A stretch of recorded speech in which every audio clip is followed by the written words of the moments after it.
حتیٰ کہ رسول اللہ صلی اللہ علیہ وسلم کے ساتھ ان کا جو پیار اور محبت کا رشتہ ہے اس کے بارے میں اکثر آپ کے سامنے یہ کہا کرتا ہوں کہ محدثین، مورخین، مفسرین نے لکھا ہے علی رسول اللہ صلی اللہ علیہ وسلم سے اتنا پیار کیا کرتے تھے اور رسول اللہ کی صحبت اور قربت میں اتنا رہا کرتے تھے کہ رسول اللہ اگر غائب ہو جاتے، یعنی آنکھ سے اوجھل ہو جاتے، تو سیدنا علی بے چین ہو جاتے اس اونٹنی کے بچے کی طرح کہ جس کی ماں کھو جائے۔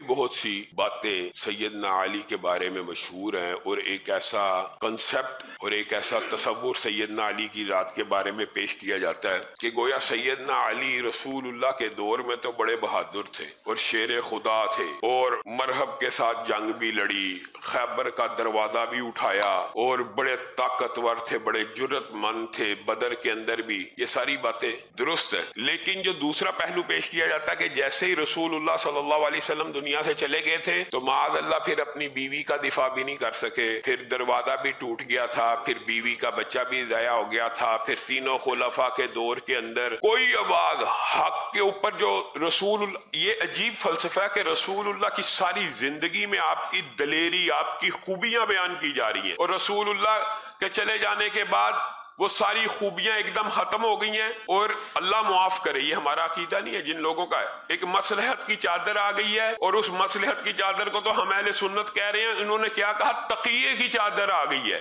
کہ دل میں کچھ اور تھا اور ظاہر کچھ اور کرتے تھے۔ انا للہ و انا الیہ تقیہ۔ یہاں تک حضرت علی کی ذات کے بارے میں الزام لگائے جاتے ہیں کہ وہ سیدنا علی نے تقیہ کیا، یعنی دل کے اندر بات کچھ اور ہوتی تھی اور لوگوں کے سامنے معاذ اللہ۔ یہ وہ لوگ کہتے ہیں جو حضرت علی سے محبت کے دعوے دار ہیں۔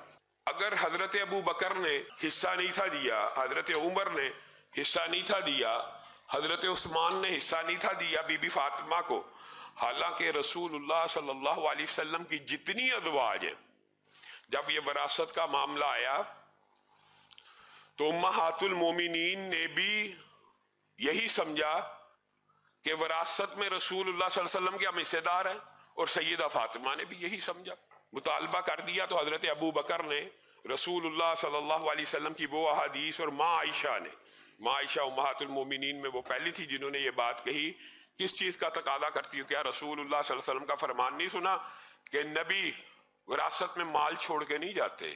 تو حضرت عائشہ کے علاوہ امہات المومنین کا بھی، سیدہ فاطمہ کا بھی ذہن تھا۔ حضرت ابو بکر نے جب یہ بات بتلا دی تو انہوں نے اس کے اوپر ایگریمنٹ کا اظہار کیا۔ وہ لوگ کہتے ہیں جی ناراض ہو گئی، جی ایسا ہو گیا، جی ویسا ہو گیا، اور ان کا حق تھا جو دیا نہیں گیا۔ اب یہاں پہ بھی سیدنا علی کی ذات کو تان و تشنیع کا نشانہ بنایا جاتا کہ خاموش رہے حکمت کے تحت۔ چلیں یہ فلسفہ اگر آپ کا مان بھی لیا جائے تو جب حضرت ابو بکر دنیا سے چلے گئے، حضرت عمر چلے گئے، حضرت عثمان چلے گئے، خلافت کس کو ملی ہے؟ سیدنا علی کو۔ اگر حق ہوتا سیدنا علی کی نظر میں بھی تو آج تو حکومت سیدنا علی کی ہے، وہ کیوں نہیں دیا؟ حسن حسین کو کیوں نہیں ملا؟ اگر ماں فاطمہ کا حصہ تھا تو حضرت حسین کو حسن کو دے دیتے، امہات المومنین کو دے دیتے۔ سیدنا علی کے دور میں امہات المومنین میں سے امی عائشہ زندہ تھی کہ نہیں تھی؟ دیا۔ گویا حضرت علی کا بھی وہی نقطہ نظر تھا۔ یہ آپ لوگوں کے لیے وسوسے ڈالے جاتے ہیں جو حضرت ابو بکر کا تھا، حضرت عمر کا تھا، حضرت عثمان کا تھا۔ اور ایک بات یاد رکھیے گا، حضرت علی کا حقیقت میں یہ جو ان لوگوں نے کہانیاں بنائی ہوئی ہیں جھوٹ کے اوپر مبنی مکمل سراسر صراحتاً حضرت ابو بکر کے ساتھ، حضرت عمر کے ساتھ، سیدنا عثمان کے ساتھ آپ کے پیار اور محبت کے صحیح اسناد کے قصے اور صحیح اسناد کے واقعات بھی موجود ہیں۔ خود حضرت ابو بکر حسنین کریمین میں سے ایک کو باہر نکلے ہیں، جولی میں اٹھا لیے اور کہتے ہیں اللہ کی قسم اس کی شکل اس کے باپ علی سے نہیں، اس کے نانا سے ملتی ہے، اور حضرت علی مسکرا رہے۔ آپ اختلاف کی باتیں کرتے ہیں، ایک تابعی بیان کرتے ہیں میں مدینہ میں داخل ہوا، دو اشخاص ایک دوسرے سے بے تکلفی کے انداز میں کھڑے تھے اور ایک نے دوسرے کے کندھے کے اوپر ٹیک لگائی ہوئی تھی، کھڑے دوستی کے انداز میں، جیسے یہ برے صغیر میں بھی دو سے اکٹھے چل رہے ہو تو کندھے کے اوپر ہاتھ رکھتے اور ٹیک کے انداز میں چل رہے ہیں۔ میں نے پوچھا یہ کون ہے؟ دونوں سبز کپڑوں کو پہنے ہوئے، کہا عمر ہیں اور علی ہیں۔ حضرت عمر ممبر رسول کے اوپر بیٹھے، حضرت حسین خود بیان کرتے ہیں چھوٹی عمر کے تھے، بڑے ہو کے اس واقعے کو بیان کرتے رہے کہ عمر نے میری یہ عزت اور احترام کیا۔ کہتے ہیں میں بچہ تھا، چھوٹی عمر تھی، میں عمر کے پاس گیا اور عمر کو کہنے لگا اے عمر، ممبر رسول پہ بیٹھے ہیں، میرے باپ کے ممبر سے اتر جائیے۔ باپ سے مراد یہاں محمد رسول اللہ صلی اللہ، ان کو بابا، جیسے نانا کو بھی انسان بابا جان، اور اس معنوں میں رسول اللہ کے ممبر کے اوپر بیٹھے بچہ ایک ساری زندگی اپنے نانا کو ایک ممبر پہ بیٹھے ہوئے دیکھ رہا ہے۔ حضرت ابوبکر کا 2 سال کا عرصہ بیت گیا تو حضرت عمر کو جب اس ممبر پہ دیکھا تو آ گئے اور کہنے لگے میرے باپ کے ممبر سے اتر جائیے اور اپنے باپ کے ممبر پہ چلے جائیے۔ تو حضرت عمر مسکرانا شروع کرتے ہیں ان کی بات سن کے۔ حضرت حسین خود بیان کر رہے ہیں یہ واقعہ، کہتے ہیں میرے باپ کا تو ممبر کوئی نہیں ہے حسین، میرے باپ کا تو ممبر کوئی نہیں ہے، ممبر تو تیرے باپ کا ہی ہے۔ اور ان کو ساتھ پکڑا، اپنے گھر لے گئے، اکرام کیا، اور پھر ذہن میں ایک خیال آیا حضرت عمر کے، حضرت حسین کہتے ہیں، کہنے لگے یہ بات تو نے خود کہی ہے یا تجھے کسی نے سکھائی ہے؟ تو حضرت حسین نے کہا نہیں، میں نے تو یہ خود بات کی ہے، میرے بابا کا ممبر ہے۔ تو کہنے لگے آپ نے پھر میرے گھر آنا ہے، آپ کو قسم لگے، یہ تعلقات ہیں علی سے نہیں، علی کی اولاد کے ساتھ بھی، آپ نے پھر میرے گھر آنا ہے، آپ کو قسم لگے آپ میرے گھر آتے جاتے رہا کریں۔ حضرت حسین کو کہہ رہے ہیں کم عمر ہے ابھی، اور حضرت حسین کہتے ہیں میں عمر کی اس محبت کی وجہ سے اور ان کے بار بار اصرار کی وجہ سے ان کے گھر گیا تو میں نے دیکھا کہ حضرت امیر معاویہ کے ساتھ گفتگو کر رہے ہیں، اور باہر عبداللہ ابن عمر آئے ہیں اور انہوں نے اجازت چاہیے اندر آنے کی، تو انہوں نے کہا سیدنا امیر معاویہ کے ساتھ گفتگو ہو رہی ہے، اندر آنے کی اجازت نہیں ملی۔ تو کہا اگر عمر کے بیٹے کو یہ اجازت نہیں ملی تو مجھے کہاں ملنی ہے، میں واپس چلا گیا۔ تو حضرت عمر کو پتا چلا حسین بھی آئے تھے، عمر ابھی چھوٹی ہے، حسین بھی آئے تھے اور باہر سے چلے گئے ہیں، تو مجھے بلایا، کہا آپ اندر کیوں نہیں آئے؟ تو میں نے کہا آپ کا بیٹا باہر تھا اور اس کو اندر آنے کی اجازت نہ ملی، تو میں نے یہ گمان کیا مجھے بھی نہیں ملے گی۔ تو کہا سیدنا عمر نے، یہ الفاظ وہ بیان کرتے تھے لوگوں کو واقعہ سناتے ہوئے، کہ سیدنا عمر نے کہا اللہ کے بعد یہ عزت کا، یہ سرداری کا اگر تاج ملا تو آپ کے خانوادے کی وجہ سے ملا ہے، آپ کا حق میرے بیٹے سے زیادہ ہے، سیدنا حسین۔ اور باتیں کرتے ہیں جی علی نے معاذ اللہ، میں تو وہ الفاظ ہی نہیں، تقیے کا بنیادی طور پہ جو ٹرانسلیشن ہے آپ خود کر لیجیے کیا ہوتی ہے، یعنی سامنے سے کچھ اور پیچھے سے کچھ اور۔ محمد بن حنفیہ سیدنا علی کے بیٹے ہیں، اور انہوں نے سیدنا علی سے پوچھ لیا اے علی بتائیے، اور بیٹے تھے، لوگوں کی باتیں، شیعان علی کا فلسفہ پروان چڑھ چکا تھا، ان کے ذہن میں بھی کچھ سوالات ہوں گے ہی نا۔ انہوں نے اسی لیے باپ سے پوچھا کہ بتائیے رسول اللہ کے بعد سب سے افضل شخصیت کس کی ہے؟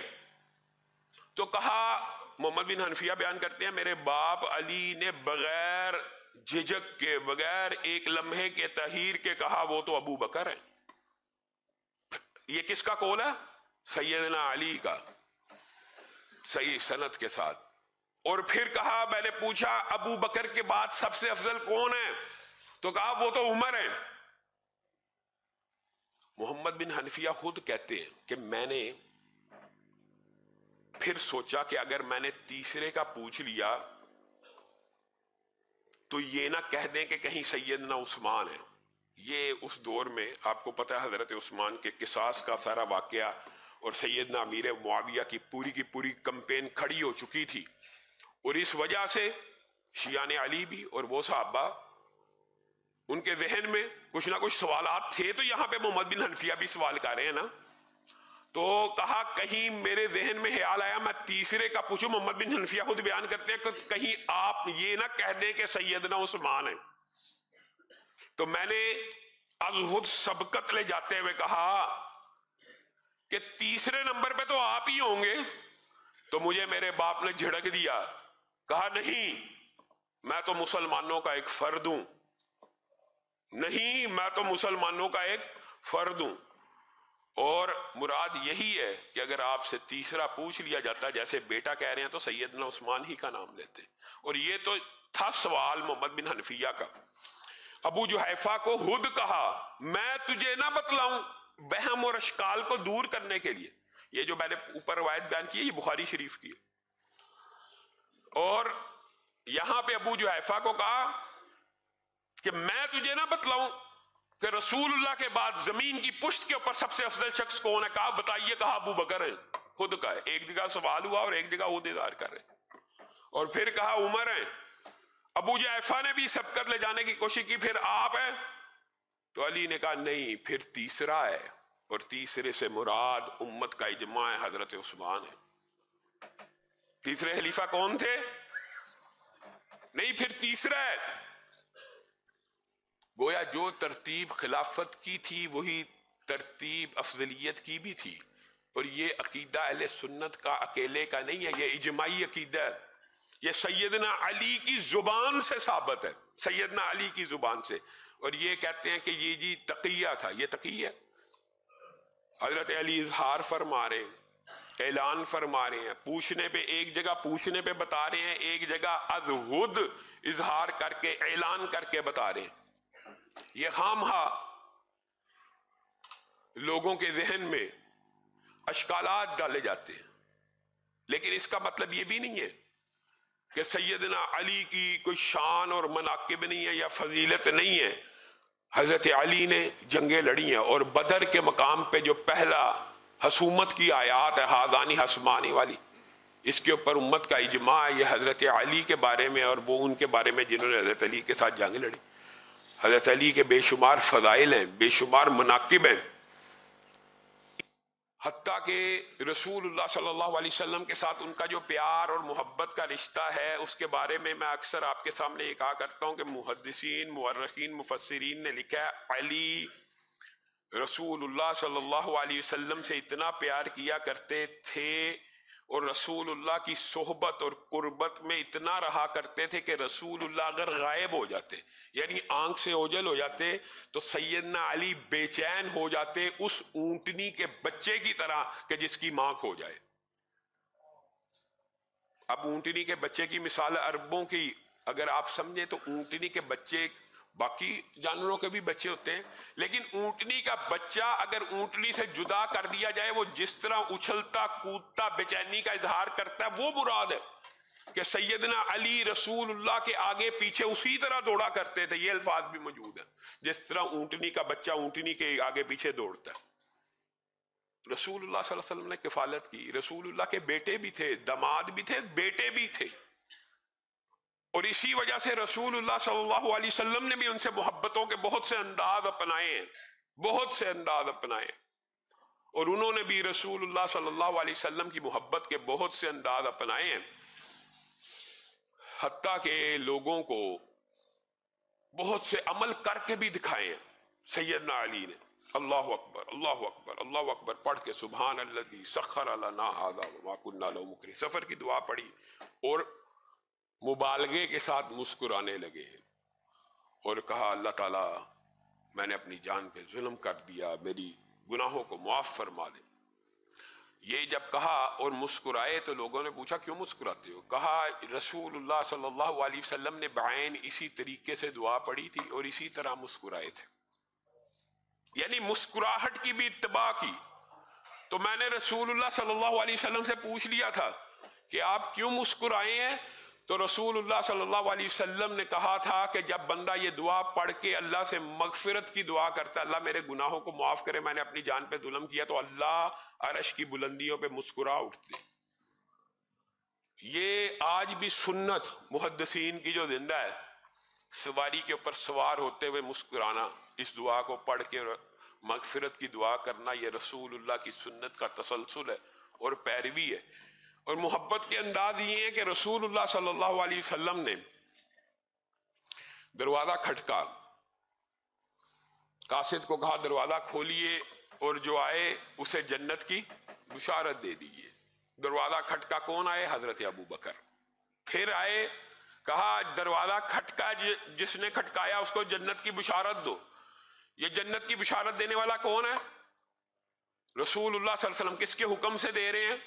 اللہ کے حکم سے۔ جبریل امین ہے جو رسول اللہ کو کہہ رہے ہیں اب جو دروازہ کھٹکائے گا اس کو بھی جنت کی بشارت دے دینا، اس کو بھی جنت کی بشارت دے دینا۔ رسول اللہ کا علی سے محبت اور پیار کا انداز دیکھیے کہ اللہ کا قاصد رسول اللہ کو بتا رہا ہے بار بار اب دروازہ کھٹکے گا، جو آئے گا جنت کی بشارت دے دیجئے۔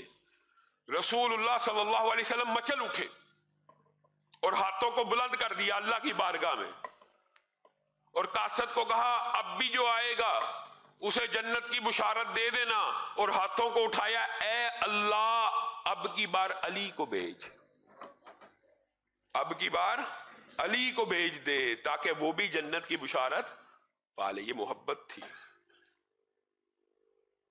اور رسول اللہ صلی اللہ علیہ وسلم نے اپنی بیٹی سے اور حضرت علی سے اس قدر محبت کیا کہ حضرت علی بیان کرتے ہیں کہ مجھے کوئی کنیت ابو حسن، ابو الحسین، ابو الحسن، کوئی کنیت اتنی پسند نہیں جو کنیت مجھے رسول اللہ صلی اللہ علیہ وسلم نے دی۔ اور وہ کنیت کیا تھی؟ ابو تراب۔ اور اس کی وجہ یہ تھی کہ حضرت علی ناراض ہو کے مسجد میں جا کے سو رہے تھے، تو مسجد میں جب سوئے اس وقت میں ایسی قلین وغیرہ تو نہیں تھے ہوتے، تو الٹے اور کروٹ لینے کی وجہ سے جسم کے اوپر ساری مٹی لگی ہوئی تھی۔ تو رسول اللہ صلی اللہ علیہ وسلم تیزی سے مسجد گئے اور خبر ہوا کہ علی ناراض ہے۔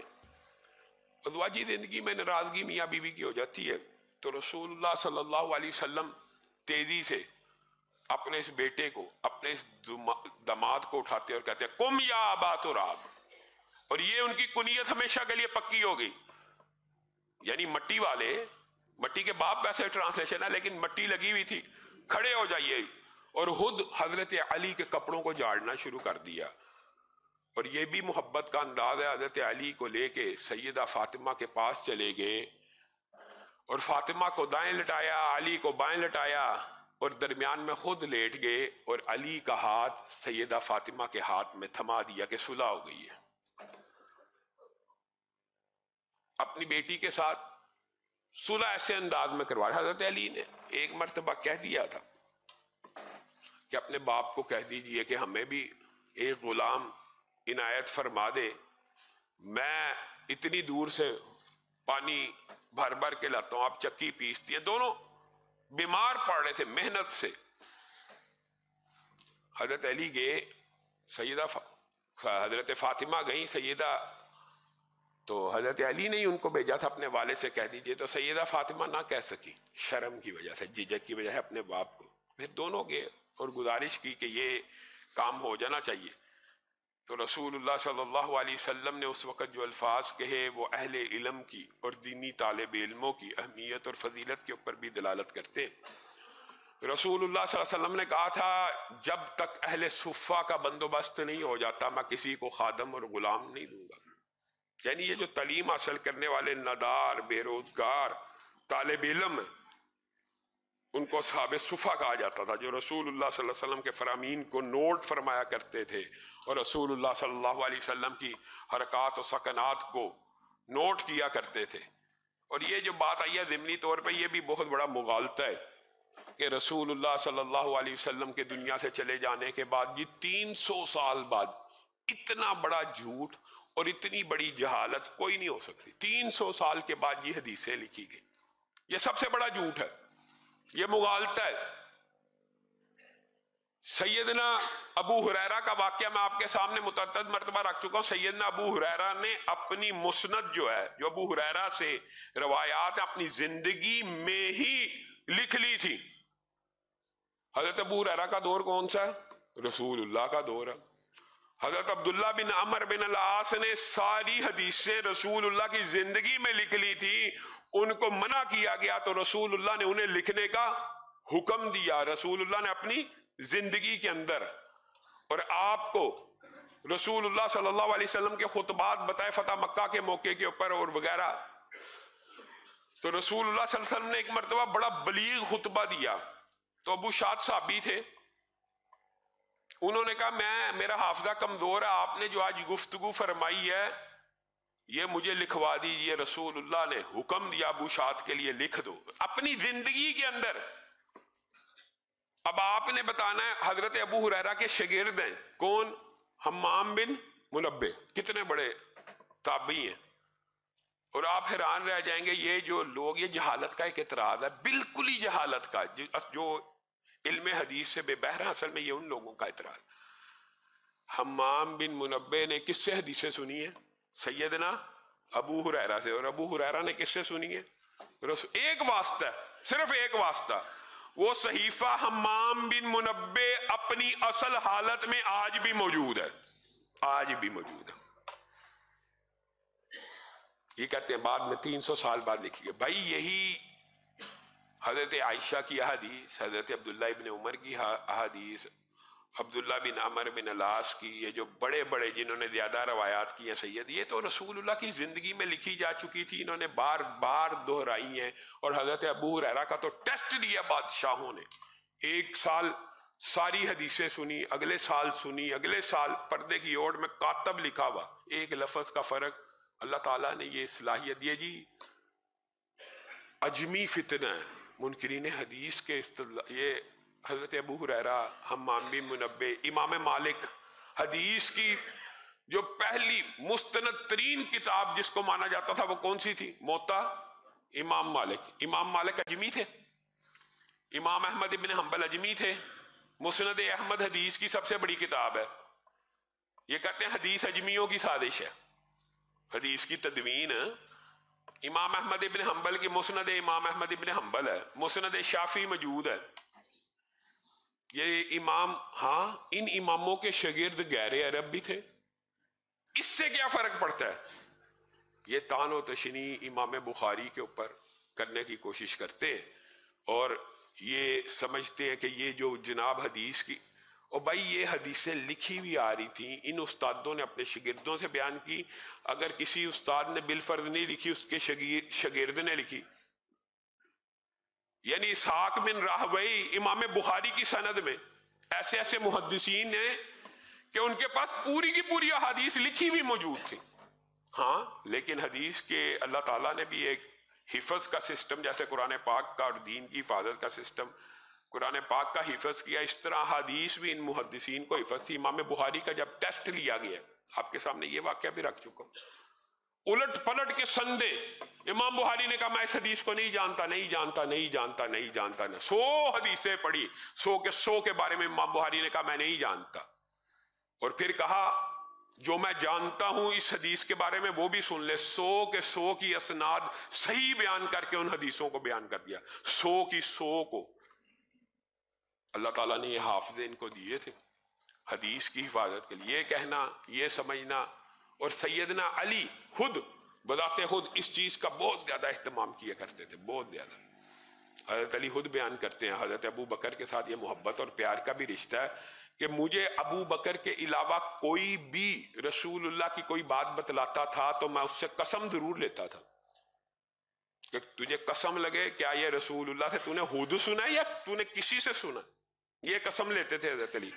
لیکن کہا ابو بکر نے جب مجھ سے بیان کیا تو ابو بکر نے سچ کہا، وہ صدیق ہیں اور ان سے زیادہ سچا کون سا ہے۔ اور پھر دیکھیں حضرت علی اور رسول اللہ براہ راست ہیں، لیکن حضرت علی اس حدیث کو بھی یہ محدثین کا اسلوب صحابہ ہی نے بیان کیا کہ حضرت علی نے اگر یہ حدیث براہ راست رسول اللہ سے نہیں سنی تو درمیان کا راوی حذف نہیں کیا، کہا میں نے حضرت ابو بکر سے سنا، اور حضرت ابو بکر نے رسول اللہ صلی اللہ علیہ وسلم سے سنا کہ کسی شخص نے گناہ کر لیا، یہ حدیث صحیح ہے اور حضرت علی کی سند کے ساتھ ہے، اور کتنی عمدہ سند ہے۔ حضرت علی کس سے سن کے کہہ رہے ہیں؟ حضرت ابو بکر سے۔ جس شخص نے کوئی گناہ کر لیا تو پھر وہ 2 رکعت نماز پڑھے اور اپنے اس گناہ کی معافی مانگے، اللہ تعالیٰ اس کے سارے گناہوں کو معاف کر دیتے۔ حضرت علی خود بیان کیا کرتے تھے اس روایت کو، وہ علی جن کے بارے میں یہ بات صحیح سند سے ثابت ہے آپ نے رسول اللہ سے اتنی حدیثیں بیان نہیں کی، کس وجہ سے؟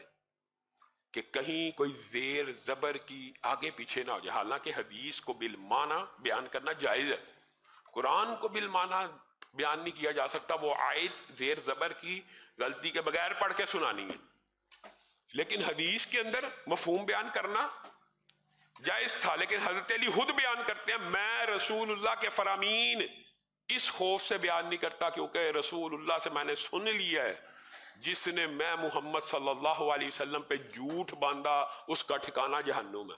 یہ حدیث بھی سیدنا علی اس کے راوی، اور یہی سیدنا علی ہیں جن کے بارے میں آپ نے کہا جی لڑائیاں ہیں، جی یہ ہے وہ ہے۔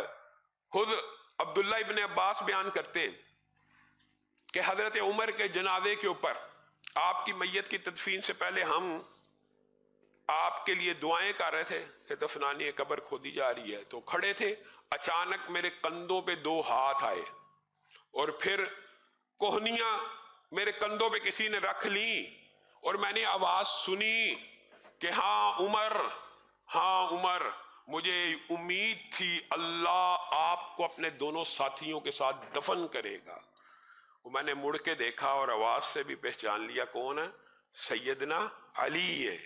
اور علی کے الفاظ حضرت عمر کے بارے میں کیا ہیں سن لیجئے صحیح سند سے، کہ مجھے امید تھی اور مجھے یقین تھا عمر کے لیے یہ جگہ خاص ہے اور عمر کو اللہ یہاں دفنائے گا۔ اس کی وجہ یہ ہے بچپن سارا علی کا رسول اللہ کے ساتھ گزرا، جوانی گزری، رسول اللہ کی وفات تک رسول اللہ کے ساتھی رہے۔ کہا میں نے اپنی زندگی میں بچپنے سے لے کر آج تک رسول اللہ کی زبان سے یہی سنا ہے، میں محمد آیا اور میرے ساتھ ابو بکر آئے، عمر آئے، میں محمد آیا میرے ساتھ ابو بکر آئے، عمر آئے، تو مجھے اللہ سے یقین ہو گیا اور اللہ کے اوپر یہ امید بھی تھی اور یقین بھی تھا کہ یہ جو خالی جگہ ہے اللہ تعالیٰ اس جگہ کا انتخاب کرے گا تو عمر کے لیے کرے گا۔ میت کے اوپر کھڑے ہو کے کہہ رہے ہو۔ ان کی لڑائی تھی آپس میں، بدبختو، ان کی لڑائی تھی، ان کی آپس میں لڑائیاں تھیں۔ یہ کون سا فلسفہ ہے، یہ کون سا قاعدہ ہے، یہ کون سا کلیہ؟ امت کے عقائد کا جنازہ، یعنی رسول اللہ کی زندگی میں علی کا آپ نے عجیب و غریب تذکرہ کیا، اس تذکرے کے ہم بھی قائل ہیں، آپ نے اس میں مبالغہ کیا۔ حضرت علی نے خود اپنے لیے یہ کہا ہوا ہے انا الذی سمتنی امی حیدرا کلیسی غابات کریہ المنظرا او فیہم بالسائی قیل السندر۔ حضرت علی کا اپنا قول ہے، اور جنگ کے اندر کفار کے سامنے یہ مبالغہ جائز بھی ہے، اور حضرت علی واقعی شجاع ہیں، واقعی دلیر ہیں۔ میری ماں نے میرا نام حیدر رکھا ہے، شیر رکھا ہے، اپنے لیے کہہ رہے شیر تھے، وہ شیر خدا رسول اللہ کی زندگی میں شیر خدا رہے،